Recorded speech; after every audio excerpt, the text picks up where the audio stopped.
Welcome back. मैं नवकेश साय आपका एक बार फिर स्वागत करता हूं आपके अपने यूट्यूब चैनल पर। आज इस वीडियो में हम आपके जो ईवीएस पेडागोजी के क्वेश्चन हैं उनको जो है कंटिन्यू करेंगे। यदि आप इस चैनल पर नहीं है तो चैनल को सब्सक्राइब कीजिए और वीडियो पसंद आती है तो वीडियो को लाइक भी कीजिए। इसके साथ साथ मैं इस चैनल पर जो है आपके जो है चाइल्ड डेवलपमेंट की भी वीडियो इस चैनल पर अपलोड करता हूँ और आपके जो है एक पेडागोजी की वीडियो डेली शाम को 6:30 बजे, और ये जो आपके चाइल्ड डेवलपमेंट की वीडियो वो शाम को 6 बजे।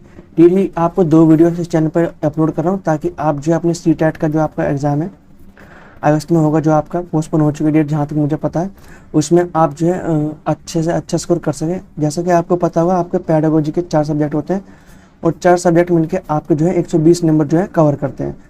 स्टूडेंट्स जो है मोस्टली क्या करते हैं, वो सिर्फ चाइल्ड डेवलपमेंट पर ही ध्यान नहीं देते, मतलब ज़्यादा ध्यान उनका रहता है चाइल्ड डेवलपमेंट पर। इन पर वो कम ध्यान देते हैं, जिसकी वजह से उनके जो मार्क्स हैं CTET में या किसी भी स्टेट टेट एग्जाम में उनमें कम हो जाते हैं। ठीक है, मतलब जो स्कोर बनना चाहिए ना CTET में, क्योंकि जैसा नेगेटिव मार्किंग नहीं है वैसा नहीं बन पाता स्टूडेंट्स का। वो सिर्फ पास होने लायक 90 आ गए, हो गए पास, खुश हो जाते हैं। 95 आ गए या फिर 100 आ गए, इतने में ही पास हो जाते हैं कि पास हो गए, इतने में खुश हो जाते हैं। तो आपको कोशिश करनी है कि आपको ज़्यादा से ज़्यादा नंबर आएँ, और आपके ज़्यादा से ज़्यादा नंबर जब आएंगे जब आप कंटिन्यूटी में रहोगे, पढ़ाई के साथ अपने मतलब बुक्स के साथ रहोगे, पढ़ोगे और जो है कॉन्सेप्ट को सीखोगे, क्योंकि ज़्यादा नंबर उसी के आएंगे जिसके कॉन्सेप्ट्स क्लियर होंगे क्वेश्चंस को लेकर। और वही आगे चल के DSSB का जो भी एग्ज़ाम होगा, ठीक है, उसमें जो है एग्ज़ाम को क्रैक कर पाएगा। तो जब आपका जब CTET का एग्ज़ाम खत्म हो जाएगा तो मैं इस चैनल पर आपको जो है आपका GS या आपको जो है GK बोलते हो, इनकी वीडियोस भी लाऊंगा, और इसके साथ साथ इंग्लिश या मैथ या आपकी रीजनिंग, इनकी वीडियोस भी जो है कवर करूँगा, ताकि आप जो है काफ़ी कंटिन्यूटी में जो है प्रैक्टिस होती रहे। और अपनी जो CTET के बाद जब आपका पास हो जाएगा तो आप जो है DTPLC के जो एग्ज़ाम है, DTPLC का जो एग्ज़ाम है आपका PRT का या PGT का या TGT का, उसके लिए आप तैयारी करते रहें कंटिन्यू। तो चलिए स्टार्ट करते हैं अपने पहले क्वेश्चन से। इससे पहले ही मैंने इस चैनल पर जो है वीडियोस अपलोड कर रखे हैं, यदि आपने वो वीडियोस नहीं देखी चाइल्ड डेवलपमेंट की तो उन्हें आप जाकर देख सकते हैं। और जो लास्ट क्वेश्चन था आपका शायद मेरे ख्याल से नहीं, आपका नेक्स्ट क्वेश्चन ये है। ठीक है, स्टार्ट करते हैं। पहला क्वेश्चन आपका, EVS संक्षेपण डैश होता है अर्थ से मुक्त, मतलब EVS संक्षेपण डैश अर्थ से मुक्त होता है। ये फिर से ये शब्द यहाँ पर आने चाहिए थे और ये शब्द इस जगह, मतलब इंटरचेंज होने चाहिए थे। ये शब्द यहाँ होते और ये शब्द यहाँ होते, तब थोड़ा सही लगता, तो मिस्टेक है। पहला ऑप्शन आपका इन्वायरमेंटल स्किल्स, नहीं, एनवायरमेंटल स्टडीज़ बोलते हैं। ठीक है ना, मैं पहले जो स्लाइड जो आपकी फर्स्ट स्लाइड है उसमें एनवायरमेंटल स्टडीज़ ही लिखता था, फिर मैंने सोचा कि EVS पेडागोजी लिखते हैं। ठीक है, क्योंकि इन्वायरमेंटल स्टडीज़ से कोई बच्चा भी सोच सकता है, टीचर सोच सकते, जो स्टूडेंट तैयारी करते हैं वो सोच सकते हैं कि ये तो इन्वायरमेंटल स्टडीज़ की जो है वीडियो है या क्लास है, तो इसलिए मैंने उसका नाम चेंज किया। दूसरा जो आपका क्वेश्चन है वो है, निम्नलिखित में से कौन सा प्राथमिक स्तर पर पर्यावरण अध्ययन के शिक्षण का उद्देश्य नहीं है।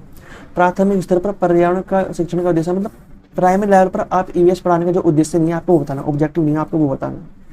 पहला ऑप्शन है कक्ष में होने वाले अधिगम को विद्यालय के बाहर की दुनिया से जोड़ना। ये तो देखो सबसे ज़्यादा इंपॉर्टेंट है भाई। दूसरा, शिक्षक कक्ष में कड़े अनुशासन को सुनिश्चित करे, कि टीचर ये देखे कि बच्चे बिल्कुल एकदम डिसिप्लिन में रहे, एकदम कड़ा डिसिप्लिन। ठीक है ना, कोई बच्चा बिल्कुल भी चू ना करे, शांति से आए, शांति से बैठे, टीचर से कुछ क्वेश्चन पूछने तो पूछे, बस फिर सीधा घर जाए अपने, मतलब छुट्टी होने पर घर जाए, मतलब कोई किसी से बात नहीं करेगा, बिल्कुल डिसिप्लिन, साइलेंस होगा ना। तो सेकंड ऑप्शन आपका जो नहीं है वो आपका सेकंड वाला ही है। मैं ग्रीन पेन ले लेता हूँ। ठीक है, तो सेकंड वाला आपका आंसर हो जाएगा इस क्वेश्चन में। थर्ड ऑप्शन है, बच्चों को प्रश्न पूछने के लिए आवश्यक अभिप्रेरित करना चाहिए बच्चों को अपने निकटतम परिवेश से। ठीक है, अच्छा यहाँ पर आगे बच्चों को प्रश्न पूछने के लिए आवश्यक अभिप्रेरित करना चाहिए, ये बस चाहिए तक है, और जो बच्चों से है ये यहाँ तक दूसरा, मतलब फोर्थ ऑप्शन है, डी यहाँ से स्टार्ट है। बच्चों को अपने निकटतम परिवेश से परिचय प्राप्त करने के लिए अवसर अभिप्रेरित करने चाहिए। तो आपका देखो ये तीनों तो ऑप्शन ठीक है, लेकिन जो बी ऑप्शन है वो गलत है आपका। ऐसा आप इन्वायरमेंटल स्टडीज की मतलब EVS की क्लास में आप नहीं करोगे। नेक्स्ट क्वेश्चन आपका, आंचल अपनी कक्षा 5 में पर्यावरण अध्ययन की कक्षा में अक्सर गहन जांच पड़ताल वाले और कल्पनापरक प्रश्न पूछती है। ठीक है, ये तो अच्छी बात है, मतलब वो गहन जांच वाले पूछ रही है क्वेश्चन, जांच पड़ताल वाले पूछ रही है, कल्पनात्मक प्रश्न भी पूछ रही है, उसके द्वारा इस प्रकार करने का उद्देश्य डैश सुधार करना है। तो क्या है, उसके चिंतन कौशल में सुधार करना है। तो यहाँ पर जो आपका जो सी ऑप्शन है वो ठीक होगा। और सिर्फ आपका अवलोकन नहीं कर रही, संयोगात्मक भी नहीं है और बोलने संबंधित कौशल भी है। आप उसका चिंतन है, सोच तो ही है, माइंड में तो होती है कल्पना, थिंकिंग, इमेजिनेशन, और जो क्वेश्चन जो आते हैं वो आपके माइंड में आते हैं। नेक्स्ट क्वेश्चन आपका थोड़ा बड़ा लग रहा है लेकिन क्वेश्चन अच्छा है, देखते हैं क्या है। कक्षा 3 के विद्यार्थियों को हमारे दोस्त पक्षी प्रकरण पढ़ाते समय नलिनी नीचे दी गई पद्धति का प्रयोग करती है। पहला है, क्या है आपका, पक्षियों पर आधारित वृत्त चित्र दिखाना। ख मतलब का का उत्तर ये है, खा का उत्तर ये है, इसे ऐसा कर देते हैं थोड़ा। विभिन्न पक्षियों की तस्वीरों वाले चार्ट का प्रयोग करना और संक्षेप में नका प्रवर्णन करना, मतलब संक्षेप में नका वर्णन करना, संक्षेप में नका, ये तो कुछ गलत लिखा हुआ है। थर्ड ऑप्शन आपका, शिक्षार्थियों को नजदीक के पार्क में ले जाना और उनसे पक्षियों को ध्यान से देखने के लिए कहना, यह आपका तरीका सही है।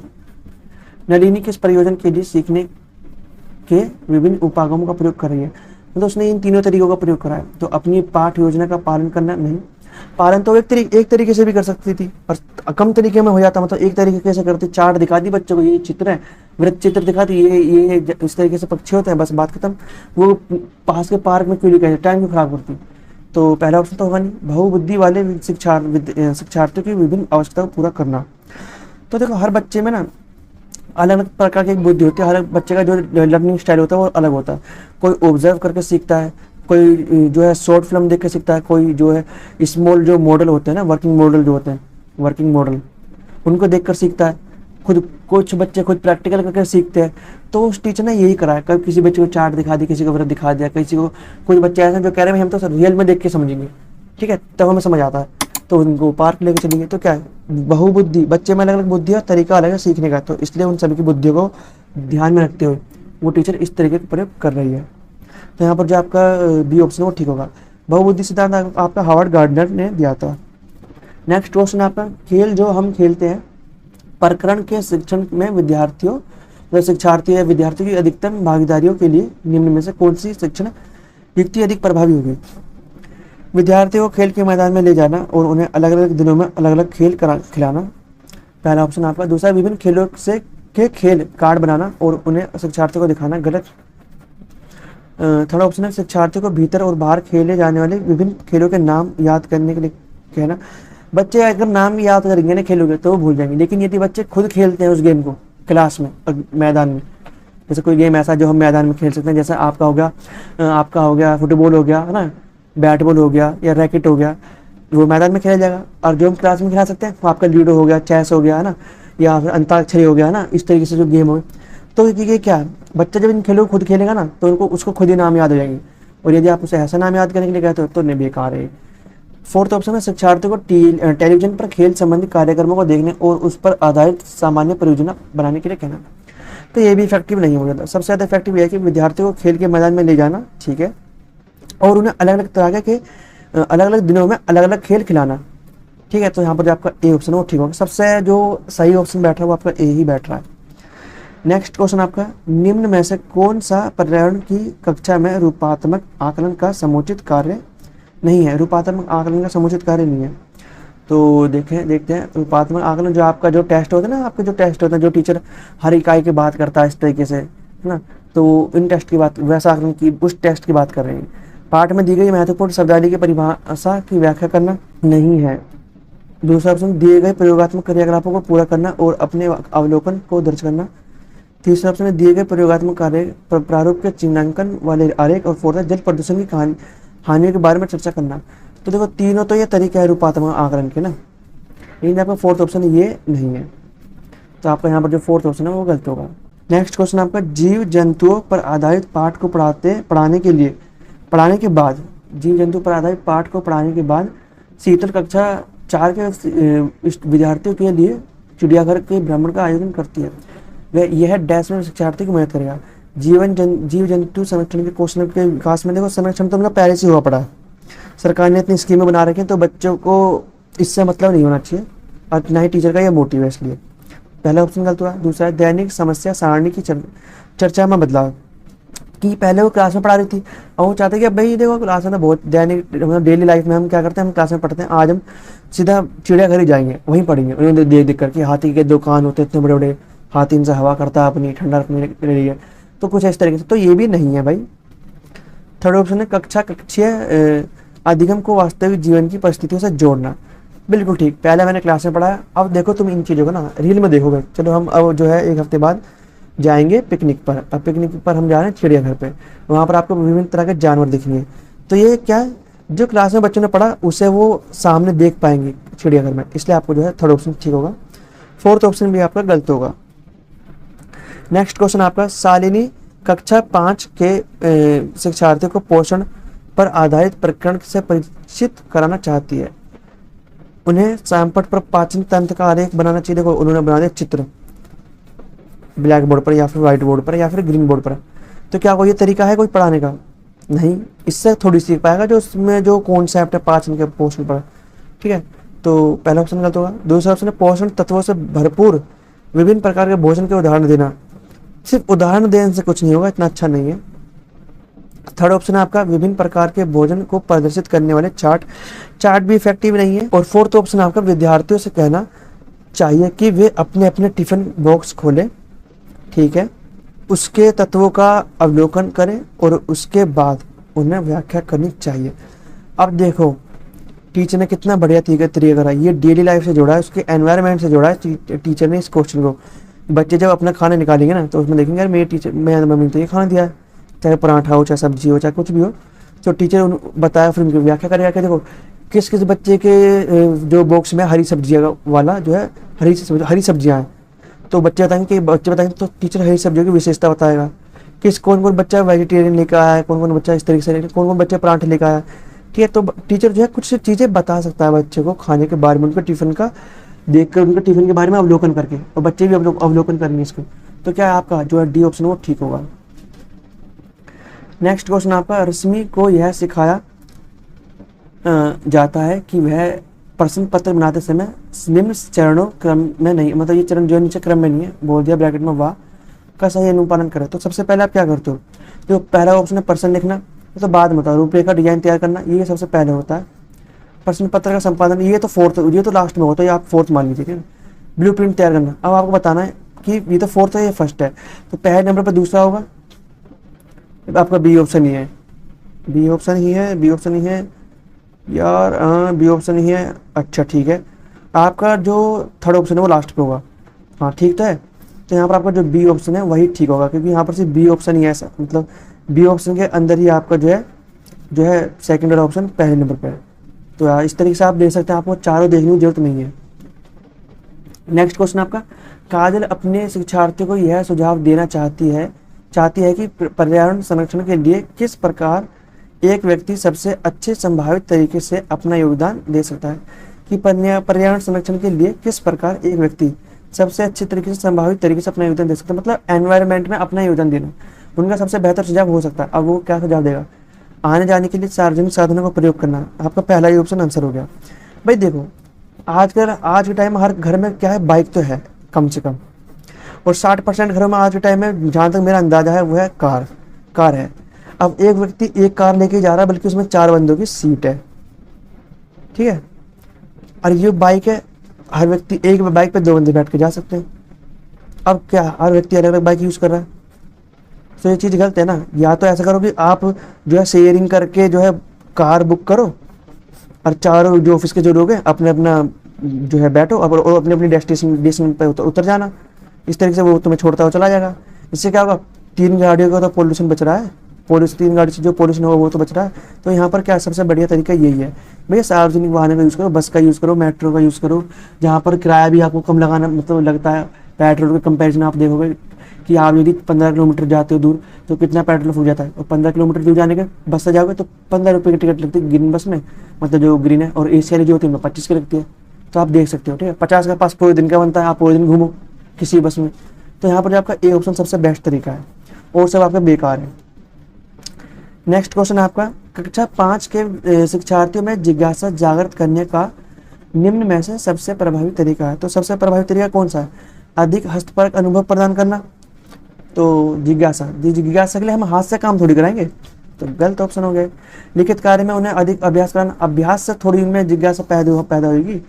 अक्सर इकाई परीक्षणों का आयोजन करना, अब टेस्ट पर टेस्ट ले जा रहे हो, मतलब एक चैप्टर खत्म हुआ फिर टेस्ट ले लिया, एक चैप्टर फिर खत्म हुआ फिर टेस्ट ले लिया, तो ये चीज़ भी एक गलत है। तो थर्ड ऑप्शन भी नहीं होगा। फोर्थ ऑप्शन गहन गहन जांच परख और कल्पना परख प्रश्न पूछना। बच्चा क्या करे, ऑब्जर्व करे, है ना, फिर इमेजिनेशन करे कि ऐसा भी तो हो सकता था, फिर उसके बाद जो है वो जो है क्वेश्चन कर ले टीचर से कि सर ऐसा होने पर क्या होता। तो फोर्थ जो ऑप्शन है जिज्ञासा जागृत करने का, आपका फोर्थ ऑप्शन होगा। नेक्स्ट क्वेश्चन आपका, यदि 1 महीने के लिए बिजली ना हो तो हमारा जीवन किस प्रकार प्रभावित होगा। इस प्रश्न को पूछने का उद्देश्य है। अब देखो ऐसे प्रश्न ना, मतलब क्वेश्चन आपसे सिर्फ यहाँ पर बिजली का एग्जाम्पल ही नहीं, आपसे रियल सिचुएशन कुछ और भी पूछी जा सकते हैं कि कोई पेरेंट्स हैं, है ना, आपका सीटेट का एग्जाम, आप तो बड़े हो तो आप तो इस चीज़ को जीवन मृत्यु को समझते हो कि कोई पेरेंट्स है, घर है ना, और मतलब सीटेट में नहीं, आपका क्वेश्चन ऐसे भी आ सकता है सीटेट में कि एक घर है, घर में जो है कमाने वाला व्यक्ति सिर्फ एक है और उसका किसी कारणवश बीमारी की वजह से मृत्यु हो जाती है, तो उसके परिवार पर क्या प्रभाव पड़ेगा, उनकी क्या होगी, उनकी क्या क्या समस्या सामने वो फेस करेंगे। ऐसे प्रश्न आप बच्चों से पूछ रहे हो। इन प्रश्नों का उद्देश्य क्या पूछने का, समुचित तरीके से बिजली का प्रयोग करने के प्रति विद्यार्थी को संवेदनशील बनाना, ये तो नहीं है। बिजली के स्रोतों के बारे में शिक्षार्थियों का आकलन करना, ये भी नहीं है। शिक्षार्थियों के कल्पना परक और चिंतन परक कौशल को विकसित करना। जो मैंने एग्जाम्पल दिया उसमें बच्चा कल्पना करेगा, चिंतन करेगा कि यार उसकी दुर्दशा कैसे हो जाएगी, उस पर क्या क्या विपत्ति आएगी। तो ये तो एक तरीका है बताने का कि बच्चे को जो है कल्पना शक्ति और चिंतन शक्ति को बढ़ाना है। तो ऐसे क्या ही एग्जाम्पल हो सकते हैं कि यदि पानी ना हो, यहाँ पर बिजली की बात की पानी ही ना हो, ठीक है ना, कोयला ना हो, गाड़ी ना होती तो हम क्या करते, तो क्या होता। तो ऐसे बहुत से तरीके हैं। तो यहाँ पर जो आपका सी ऑप्शन है वो राइट होगा कि बच्चा कल्पना करेगा यार पानी ना होता तो क्या होता, कितने लोग जी पाते, पानी महंगा हो जाता, यदि थोड़ा बहुत भी होता तो अमीर लोग भी पी पाते, गरीब लोग सारे मर जाते। पानी का जो है अनाधिकृत रूप से जो है स्टोर करने लगते लोग गैर कानूनी तरीके से। तो ये बहुत से तरीके जो बच्चे जो है दिमाग लगाएंगे, अपनी थिंकिंग लगाएंगे। तो आपका यहाँ पर सी ऑप्शन ठीक होगा। नेक्स्ट क्वेश्चन आपका, कक्षा 5 की पर्यावरण अध्ययन की पाठ्य पुस्तक के एक पाठ में सर्वेक्षण और लेखन पर एक भाग का मुख्य उद्देश्य है। सर्वेक्षण और लेखन पर एक भाग का मुख्य उद्देश्य क्या, 5वीं क्लास के बच्चे हैं। तो पहला ऑप्शन है शिक्षार्थी की सामान्य जानकारी का आकलन। देखो बच्चे की सामान्य जानकारी का आकलन नहीं करना, आपको पता है सामान्य जानकारी क्या है, ठीक है, तो आप आकलन क्यों करोगे, ठीक है। सेकंड ऑप्शन है शिक्षार्थियों को अवसर उपलब्ध कराना कि वे चीज़ों को खोजें और सीखें। यह आपका ऑप्शन ठीक है कि बच्चा खोजे चीज़ों को, ठीक है ना, उसे अवसर उपलब्ध कराओ। 5वीं क्लास का जो बच्चा है वो खोजे कि यार ऐसा ही क्यों हुआ, ऐसा क्यों हुआ, जब वो सर्वेक्षण करेगा, लेखन लिख के देखेगा, ठीक है ना, तो उसके माइंड में ना एक क्वेश्चन आना चाहिए। और क्वेश्चन आना बहुत अच्छी बात है माइंड में। हर चीज़ के ऊपर यदि आपको क्वेश्चन आ रहा ना कि क्या इसका क्या कारण है, ऐसा होता तो ऐसा होता, बहुत बढ़िया है, ठीक है ना, बच्चे की जो है मेंटलिटी में वो वृद्धि करता है। तो आपको जो है बी ऑप्शन ज़्यादा बेटर है फर्स्ट के कंपेरिजन में, आपके 2 और ऑप्शन होंगे ही नहीं। नेक्स्ट क्वेश्चन है वृक्ष संरक्षण की अवधारणा के बारे में शिक्षार्थियों को संवेदनशील बनाने के लिए गुंजन निम्नलिखित क्रियाकलापों का आयोजन करती है। अब क्या क्या क्रियाकलापों का आयोजन करेगी वो सेंसिटिव बनाने के लिए बच्चे को, ठीक है। तो हमें पेड़ों को बचाना, इसके लिए पेड़ों को हमें बचाना, इसके लिए पहला आयोजन कर उसने प्रत्येक विद्यार्थी को इस बात के लिए प्रोत्साहित करना कि वे एक एक वृक्ष को अपनाएं और उसकी देखभाल करें। देखो सबसे बेस्ट तरीका तो वैसे ये होना चाहिए, क्वेश्चन कहीं गलत है, क्वेश्चन वृक्ष में गुंजन, ठीक है। सेकंड ऑप्शन है आपका वन संरक्षण पर वाद विवाद प्रतियोगिता का आयोजन करें, ये नहीं करोगे आप। थर्ड ऑप्शन है वृक्षों पर आधारित पोस्टर निर्माण संबंधी प्रतियोगिता का आयोजन करना, ये भी नहीं करोगे आप। शिक्षार्थियों को कटी लकड़ियों के भंडार दिखाना, ठीक है, ये यहाँ तक है, ठीक है। वांछित उद्देश्यों को प्राप्त करने में ऊपर दी गई गतिविधियों में से कौन सी सबसे कम प्रभावी है। अच्छा, मुझे लगा यहाँ पर क्वेश्चन में नहीं दिया। सबसे कम प्रभावी पता कौन सी, आपकी फोर्थ है।